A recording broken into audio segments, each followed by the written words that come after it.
माननीय अध्यक्ष महोदया, मैं आपका तहे दिल से शुक्रिया। धैर्य जी, ठीक है सर। मैं आपका तहे दिल से शुक्रिया अदा करना चाहूंगा कि आपने मुझे इस शून्य प्रहर में बात करने का मौका दिया। मैं एक महत्वपूर्ण विषय पर आपका ध्यान आकर्षित करना चाहूंगा।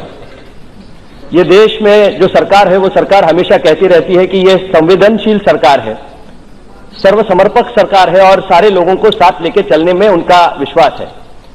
और इसी देश में ऐसे कोई सीनियर सिटीजन्स है जो आज भी उपेक्षा उनकी हो रही है, कड़ाके की ठंड में वो आंदोलन कर रहे हैं अपनी खुद की पेंशन के लिए। ईपीएस 91 पेंशन योजना जो लागू की गई, उसके लिए 67 लाख पेंशनर्स जो आज प्रतीक्षा में बैठे हुए हैं, वो कड़ाके की ठंड में हो, धूप में हो या बारिश में हो, अपने हक के पैसे के लिए एक लड़ाई लड़ रहे हैं। 1000 रुपए की पेंशन दी जाती थी मैडम, बढ़ाकर 3000 रुपए दी गई और 3000 में उसको कहा गया कि आप अपना घर चलाओ, अपने बच्चों का ख्याल रखो। आज ऐसी अवस्था है कि पेंशन की राह देखते देखते बहुत सारे लोगों के प्राण त्याग दिए गए, लेकिन उनको वहां से कोई न्याय नहीं मिला।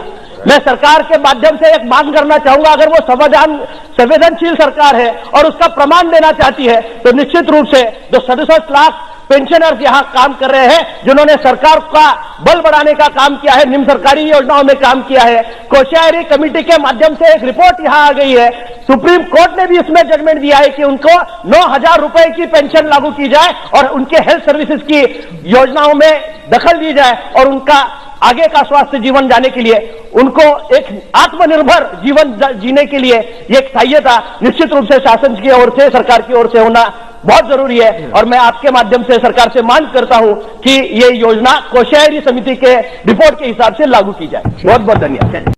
न्यूनतम पेंशन बढ़ोतरी पर घिरी सरकार, दबंग सांसद ने ऐसे उठाई 78 लाख ईपीएस 95 पेंशन धारकों की मांग कि खुद वित्त मंत्री की बोलती हुई बंद। दोस्तों नमस्कार, स्वागत करते हैं आपका एक बार फिर से हमारे यूट्यूब चैनल पर। दोस्तों, यूपीएस को लागू करने वाली मोदी सरकार क्या ईपीएस 95 पेंशन धारकों की न्यूनतम पेंशन बढ़ोतरी पर कोई फैसला लेगी?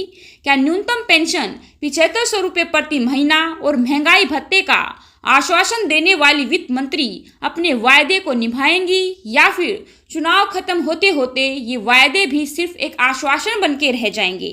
ये वो सवाल हैं जिनका जवाब समाज का एक बड़ा तबका मोदी सरकार से जानना चाहता है। जी हाँ दोस्तों, इस महंगाई के दौर में जहां 10,000 रुपये प्रति महीना में भी जिंदगी का गुजारा कर पाना असंभव प्रतीत होता है, वहीं देश का एक बड़ा तबका ऐसा भी है जो कि महज 1000 से 3000 रुपये प्रति महीना में अपना जीवन चलाने के लिए मजबूर है, या फिर यूँ कहें कि सरकार ने उन्हें मजबूर कर दिया है। हम बात कर रहे हैं ईपीएस 95 पेंशन धारकों की, ऐसे बुजुर्ग लोगों की जिनकी मार्मिक हालत पर तो मोदी सरकार को तरस तक नहीं आता। उनका सालों का संघर्ष, सालों का इंतजार, सिर्फ एक ही डिमांड कि उनकी पेंशन को महंगाई के अनुरूप बढ़ाया जाए और उनके परिवारजनों को मुफ्त मेडिकल सुविधाएं दी जाएं, ताकि कम से कम अपने और अपने साथी का गुजारा वो अच्छे से कर सकें। ये मुद्दा तब से और भी ज़्यादा जोर पकड़ गया दोस्तों, जब से मोदी सरकार ने यूनिफाइड पेंशन स्कीम को मंजूरी दी है। तब से कर्मचारी संगठन सरकार पर दबाव बना रहे हैं कि ईपीएस 95 पेंशन धारकों की पेंशन को कम से कम 9000 रुपये प्रति महीना किया जाए। यूपीएस के तहत सरकारी कर्मचारी रिटायरमेंट पर मासिक पेंशन पाने के हकदार हैं, जो उनके अंतिम 12 महीने के एवरेज बेसिक सैलरी का 50% होगा। न्यूनतम पेंशन की गारंटी 10,000 रुपये प्रति माह निर्धारित की गई है। इस पेंशन योजना में सीपीआई के आधार पर महंगाई राहत को भी शामिल किया गया है।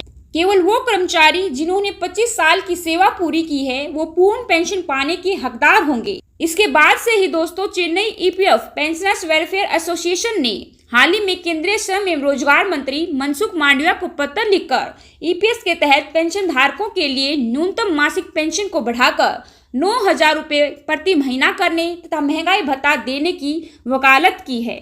एसोसिएशन ने ईपीएस के तहत करीब 75 लाख पेंशनर्स को शामिल करने पर जोर दिया है और सरकारी कर्मचारियों के लिए शुरू की गई यूनिफाइड पेंशन योजना के साथ इसकी तुलना की है, जिसे 23 लाख को लाभ पहुंचाने के लिए पेश किया गया है। इसके अलावा Chennai EPS pensioners welfare association ने न्यूनतम पेंशन बढ़ाने के मामले को प्रधानमंत्री नरेंद्र मोदी के समक्ष विचार रखने की इच्छा भी व्यक्त की है।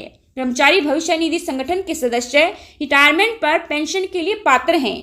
मौजूदा नियमों के अनुसार कर्मचारी और नियोक्ता दोनों मूल वेतन और महंगाई भत्ते का 12% ईपीएफ में आवंटित करते हैं। नियोक्ता का 12% योगदान 2 भागों में बढ़ता है, जिसमें से 8.33% कर्मचारी पेंशन योजना यानी कि ईपीएस और बाकी 3.67% ईपीएफ में जाता है।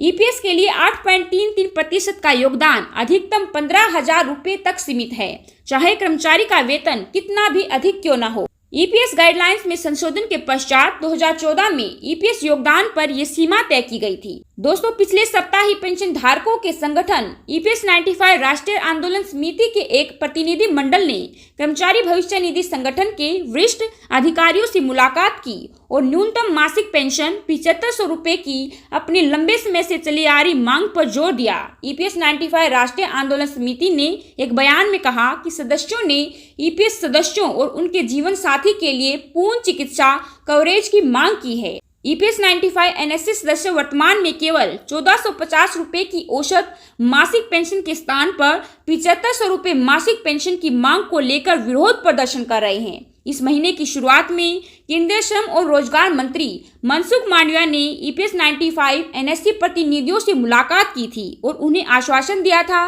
कि सरकार उनकी मांग को पूरा करने के लिए आवश्यक कदम उठाएगी। दोस्तों, न सिर्फ कर्मचारी संगठन बल्कि माननीय सांसद जी भी लगातार ईपीएस 95 पेंशन धारकों के मुद्दे को सरकार के सामने, देश के सामने ला रहे हैं, क्योंकि काफी पेंशन धारक तो ऐसे भी हैं जो कि अपनी जिंदगी के आखिरी पड़ाव में हैं। तो हर किसी की एक ही मांग है कि बुजुर्ग पेंशन धारकों की हालत को देखते हुए इस महंगाई के दौर में न्यूनतम पेंशन को सरकार कम से कम 7500 रुपये प्रति माह तो कर ही दे और महंगाई भत्ता और मुफ्त मेडिकल सुविधाएं भी दे। आपका क्या कहना है इसके ऊपर? आप माननीय सांसद जी की बातों से कितना सहमत हैं? कमेंट सेक्शन में कमेंट कर हमें अपनी राय जरूर दें। अगर वीडियो पसंद आई हो तो वीडियो को साथी दोस्तों के साथ भी शेयर जरूर करें और हमारे चैनल को सब्सक्राइब कर बेल आइकन को प्रेस करना ना भूलें, ताकि इसके ऊपर जो भी लेटेस्ट अपडेट आए हम आपको उससे तुरंत अवगत करा सकें। आज की वीडियो में बस इतना ही।